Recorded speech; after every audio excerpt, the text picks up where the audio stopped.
नमस्कार and welcome to your channel Stock Guru NKS, जहां मैं डेली एनालिसिस करता हूं मार्केट का।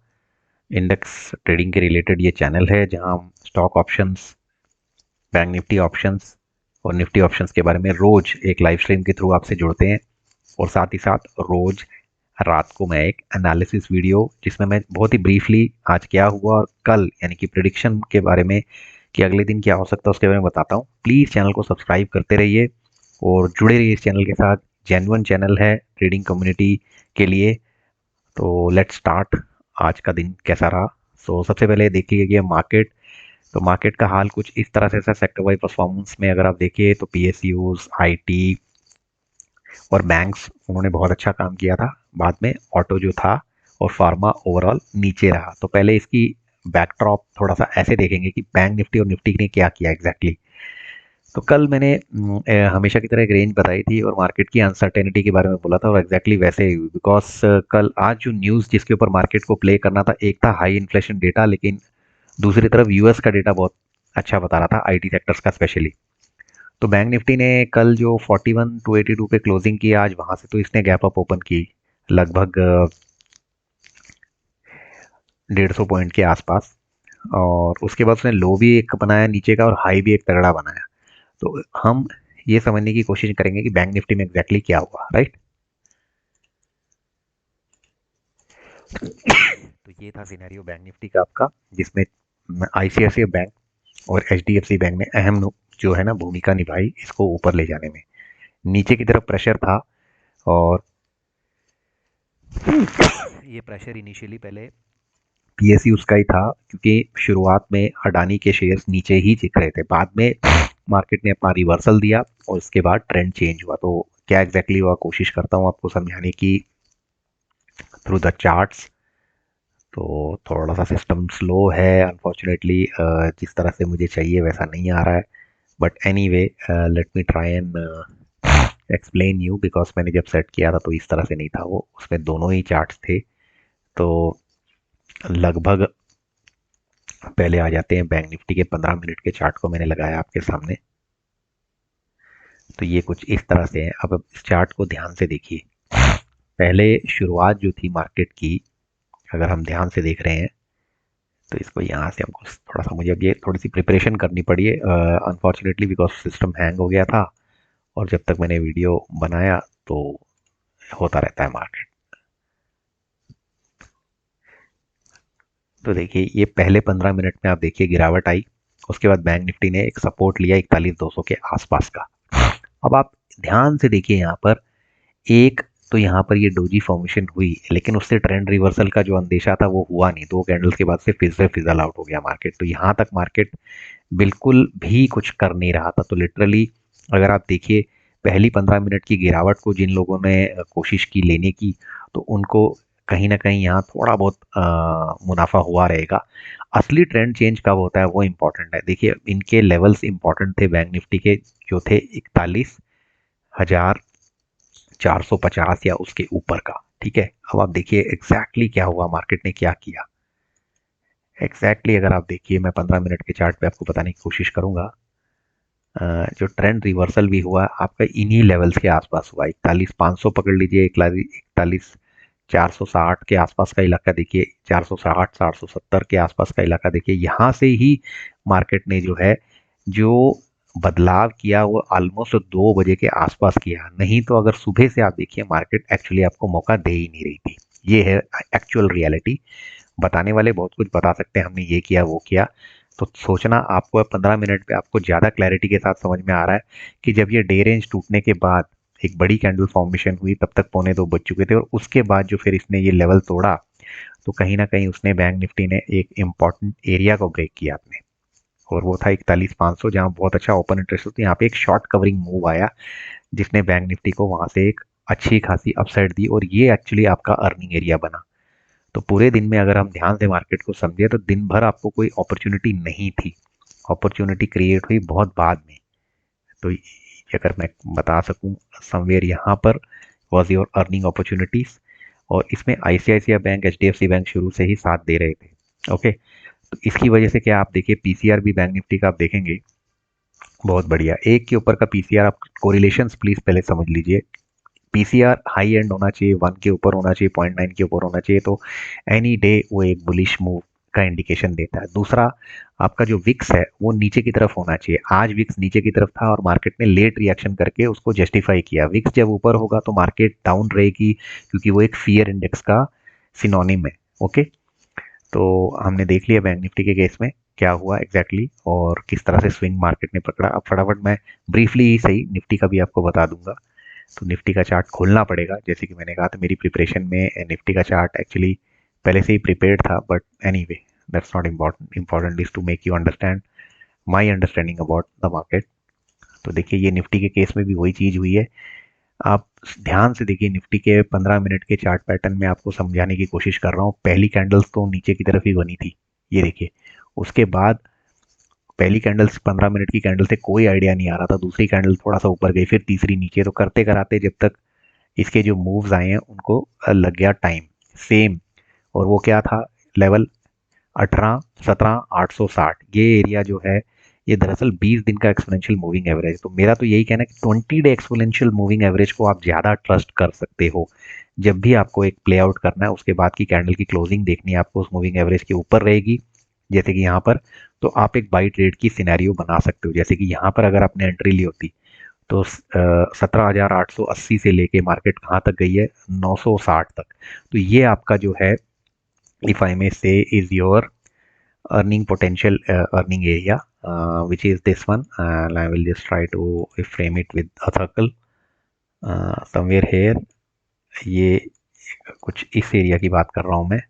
Sorry for the little mess up, because I don't use often this things. तो जो भी है कोशिश मेरी है, कोशिश को अप्रिशिएट जरूर करिए। तो इन मौक़ों को आपको वेट करना पड़ता है। तो ये मुझे कैसे पता लगता है, तो मैं क्या करता हूँ, एक स्क्रीनर है, इंट्राडे स्क्रीनर जिसका नाम है, तो आप इसको ध्यान से अगर देखेंगे ना, यहाँ पे आपको 1 डे के फ्रेम पे 20 डे एक्सपोनेंशियल मूविंग एवरेज का एक एरिया मिलता है। जैसे कि ये अब 17,862 दिखा रहा है यहाँ पर, और लगभग अगर आप ध्यान से देखिए समवेयर वहीं पर ही तो रिवर्सल हमें मिला था। ये डेली बेसिस पे देखिए 41,600। अगर आप इन दोनों को ध्यान से देखेंगे, 1 सेकेंड फ्रेंड, निफ्टी बैंक अगर आप समझें तो एक गया था 41,700 तक का हाई बनाया था, और इसका जो है 20 डे एक्सपोनेंशियल मूविंग एवरेज था 41,595। तो 100 पॉइंट के कंफर्म मूव पे आपको कुछ ना कुछ इसमें भी मिल जाता अगर उसको प्ले करते। दूसरा, आप 15 मिनट के चार्ट पे रेजिस्टेंस अगर आप देखेंगे, ओवरऑल आपको 4-5 दिन का देखना है। क्या रेजिस्टेंस एरिया था जहां से वो ऊपर नहीं जा रहा था, वो था 41,400, 41,450। तो वहां पर भी आप प्ले आउट कर सकते थे उसको। तो दो मैंने तरीके बता दिए आपको जो हमेशा यूज करने हैं। ओके, तो बाद में ये सारे सेक्टर्स जो हैं आपको यहाँ पे दिख रहे हैं परफॉर्मेंस सेक्टर के परफॉर्मेंस के बेस में, ये बाद में ऊपर आए। तो इनिशियली मार्केट ने मूव नहीं दिया, और आप ये देखिए इसका इम्पैक्ट क्लियरली अगर आप देखेंगे तो निफ्टी के केस में भी पीसीआर जो है 1.07 है, और इक्वली दोनों ऊपर की तरफ आए हैं, निफ्टी और बैंक निफ्टी, राइट। और सबसे दूसरी बात इंपॉर्टेंट है वो ये है, एफआईआई लगातार तीसरे दिन उन्होंने खरीदी की है। और अदानी जो है, अगर हम समझने की कोशिश करें निफ्टी के केस में कि भाई कौन से कॉन्ट्रीब्यूशंस थी निफ्टी की, तो हमें यही देखना कि क्या अदानी ऊपर था या नीचे था, बिकॉज अदानी का कहीं ना कहीं कोरिलेशन है। अब देखिए अदानी एक्सपोर्ट ग्रीन दिख रहा है, अदानी एंटरटेनमेंट भी ग्रीन दिख रहा है। तो ये कोरिलेशंस को आपको अदानी के साथ रोज लेके चलना है, तब जाके आपको एक सिनेरियो प्रोबेबिलिटी दिखेगी। अगर हम सेक्टर वाइज जाएं, आप देखिए मेटल ने ऊपर अच्छा परफॉर्म किया, क्यों, बिकॉज अदानी ने अच्छा परफॉर्म किया, राइट। पीएसयू का ऊपर परफॉर्मेंस आने की वजह से बैंक निफ्टी पूरा सुधर गया। आईटी क्यों अच्छा कर रहा था, बिकॉज यूएस का नैस्डैक ने बहुत अच्छा काम किया। एफएमसीजी के ऊपर थोड़ा सा प्रेशर है अभी भी, लेकिन आईटीसी ने उसमें ठीक ठाक परफॉर्मेंस दिया। निफ्टी 50 की जब ये बात ही कर रहे हैं तो उसमें जो नीचे की तरफ लाने में अदानी का हाथ नहीं है। देखिए आरआईएल भी ऊपर, अदानी भी ऊपर। तो ये फैक्ट दिमाग में रख के आपको ट्रेडिंग समझनी है। बाकी सेक्टर्स आप अवॉइड कर सकते हैं, ये इतने इंपॉर्टेंट नहीं है। ऑटो वगैरह कोई ज़्यादा रियलिटी ये सबका इतना इंपॉर्टेंस नहीं है। फार्मा आप देख लीजिए आधा ऊपर आधा नीचे था, तो उसके बावजूद भी मार्केट ऊपर की। तो जो इंपॉर्टेंट सेक्टर है ये ऊपर के हैं, इनके ऊपर आपको हमेशा ध्यान देना है। आईटी हो गया, फिनांस हो गया, और आपके पीएसयूज हो गए, मेटल हो गए, इनके ऊपर आपको फोकस ज़्यादा देना है। उसके बाद अगर आपको नीचे की तरफ ध्यान देना है तो कुछ हद तक आप ऑटो को भी देख सकते हो। तो ये तो हो गया आज का। So what's in store tomorrow, कल क्या होगा? बिकॉज काफ़ी अच्छे लेवल्स पे मार्केट है। दोनों बैंक निफ्टी निफ्टी निफ्टी तो इनफैक्ट 18,000 की तरफ देख रहा है, लेकिन एक ही दिक्कत है, इस समय रात के 11:30 बजे मैं बहुत लेट वीडियो अपलोड कर रहा हूँ, रियली सॉरी। यहाँ पर थोड़ा सा प्रेशर में दिख रहा है यूएस, क्योंकि वहाँ पे कोई ना कोई स्टेट फेड का जो भी चीफ रहते हैं वो रहते हैं, वो फिर से किसी ने बोल दिया कि भाई रेपो रेट तो बढ़ते रहना पड़ेगा, तो उनकी क्लैरिटी या कंफ्यूजन क्रिएट करने की आदत जाती नहीं है। मैं आपको ये न्यूज़ यहाँ से पढ़ के बताता हूँ, यही प्रिपरेशन आपने करनी है। देखो, Wall Street slides at inflation data rate worries, मतलब सोचने वाली बात है। यही डेटा कभी उनको अच्छा लगता है, यही डेटा कभी उनको बुरा लगता है। इसी डेटा को लेके कोई फेड चेयरमैन कुछ कह देता, कोई फेड का बंदा कुछ कह देता है, कोई कुछ कह देता है। क्योंकि यहाँ पे अभी एक मैं पढ़ रहा था इन्हीं न्यूज़ में, किसी एक फेड के बंदे ने ये कहा कि नहीं, ये तो कंटिन्यूस प्रोसेस है जो फेड की रेट हाइक है। तो ये अपने आप में बहुत कंफ्यूजिंग सिनेरियो है, जहाँ ये लोग खुद ही क्लियर नहीं है कि एग्जैक्टली इनको रेपो रेट कितना तक बढ़ाना है। मैं वही ढूंढ रहा हूँ, मुझे यहाँ न्यूज़ में वो दिख नहीं रहा अभी आर्टिकल। ये देखिए, येलन से, नहीं not this one, is that gone यार, सॉरी। आज थोड़ा सा मेरा प्रिपरेशन वेवर्ड हो रहा है just because of this, but anyway. तो ये देखिए, इसको ही पढ़ लेते हैं, वॉल स्ट्रीट स्लाइड्स। तो वॉल स्ट्रीट में यानी कि यूएस की मार्केट भारत को डिसाइड करती है। थोड़ा पेज भी अटक रहा है, तो वहाँ पर अगर हल्का सा भी अगर साइड ऑन मूव दिख रहा है तो वो कहीं ना कहीं इम्पैक्ट कर सकता है हमारी मार्केट को। तो मैं तो भैया इसमें एक ही चीज़ देखता हूँ, सिंगापुर का लिस्टेड निफ्टी जहाँ पे अभी भी ट्रेड हो रही है, उसको मैं ध्यान देने की कोशिश करता हूँ। वो चल रहा है 17,951। तो मैं ये देखता हूँ, और हमारा चल रहा है फ्यूचर, आज क्लोज हुआ 17,942। तो 942 और हमारा स्पॉट है 929, तो वहां से 20 पॉइंट का प्रीमियम ये हो गया, और वो 20 पॉइंट ऊपर है। तो फिर से जब मैं प्रिडिक्ट कर रहा हूँ अगले दिन की, तो वो ओपनिंग सिनेरियो क्या हो सकता है उसके हिसाब से मैं बात करता हूँ। तो ओपनिंग अगेन जो है फ्लैटिश ही लग रही है मुझे, कल कोई बहुत बड़ा गैप अप नहीं लग रहा है। और इनको, हमारे डेटा को एनालाइज करने के लिए मैं यूज़ करूँगा ऑप्शन चेन का। ऑप्शन चेन ज़्यादा रिलायबिलिटी दिखाएगा आपको।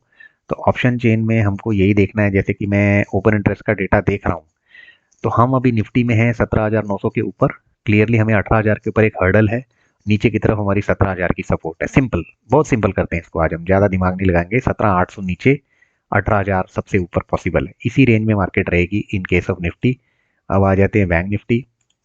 तो बैंक निफ्टी का भी आप लेवल यहीं से समझ लीजिए, ओपन इंटरेस्ट के जो धन के ऐप में है। धन में अकाउंट नहीं तो प्लीज़ खोल लीजिए, मैंने लिंक नीचे दिया। अलाइज लूप भी खोल सकते हैं, दोनों बहुत अच्छे ब्रोकर प्लेटफॉर्म्स है। ओके, वहाँ ज़रूरत जैसे हैंगअप्स नहीं होते, ठीक है।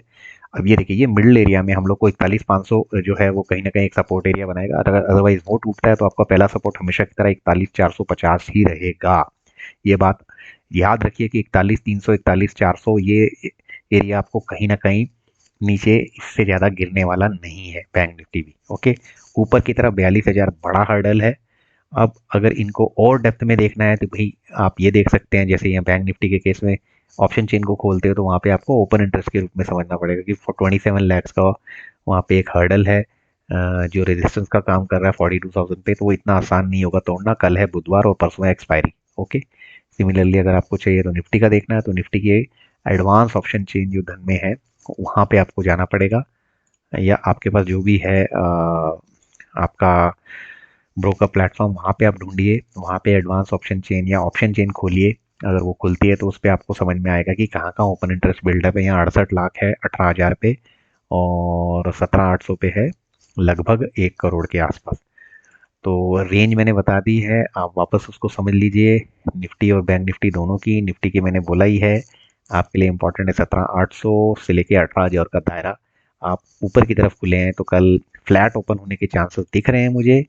और रहा सवाल बैंक निफ्टी का, उसका भी 41,400, 41,450 का 20 डे एक्सपोनेंशियल मूविंग एवरेज मत भूलिए, वही आपकी बेस लाइन सपोर्ट है। ओके, ऊपर की तरफ ओपन इंटरेस्ट आपका जो बता रहा है रेजिस्टेंस का 42,000 है। So thanks for watching the video. Please please please इस चैनल को आगे बढ़ने में मदद कीजिए। स्लोली, बहुत ही स्लो पेस पे लेकिन लोग जुड़ रहे हैं। मैं चाहता हूँ जेन्युइन लोग आएँ और स्लोली मिलकर इस चैनल को हम एक बड़ा चैनल बनाएं। तो वीडियो देखने के लिए धन्यवाद। Thank you.